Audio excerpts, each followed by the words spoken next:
Hello everyone, আসসালামু আলাইকুম। দেখতেই পাচ্ছেন এই আপুর চুলটা আমি ভালো করে দেখাই।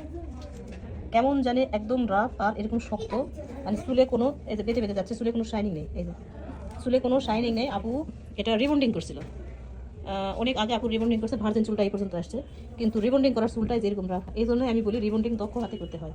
আমাদের পার্লারে যেগুলো রিবন্ডিং হয় সেগুলো প্রায় 1 বছর সুন্দর থাকে। যেমন আমরা দেখাচ্ছি, এই আপুটা রিবন্ডিং করছে আমাদের পার্লারে 1 বছর আগে। তার এই যে এটা হচ্ছে তার আগের চুল, এটা আগের চুল না আপু, এটা হচ্ছে আগের চুল। আর এখন এইটুক তার লেন্থ হয়েছে, এইটুক আমরা আবার রিবন্ডিং দেখাচ্ছি না, মুখ দেখাচ্ছি না আমি আপু।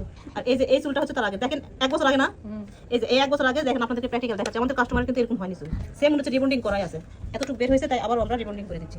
তো পরিশেষে আপুকে একটা ক্যারোটিন ট্রিটমেন্ট করে দেয়, কারণ চুলটা খুবই ড্যামেজ, খুবই ভেঙে ভেঙে যাচ্ছিল, যার কারণে সুন্দর একটা ট্রিটমেন্ট করে দেয়। এটা তার ফাইনাল রেজাল্ট, এবং ঘরোয়া টিপস হিসাবে কিছু প্রোডাক্ট তার হাতে দিই, তার যেন বাসায় সেগুলো ইউজ করে।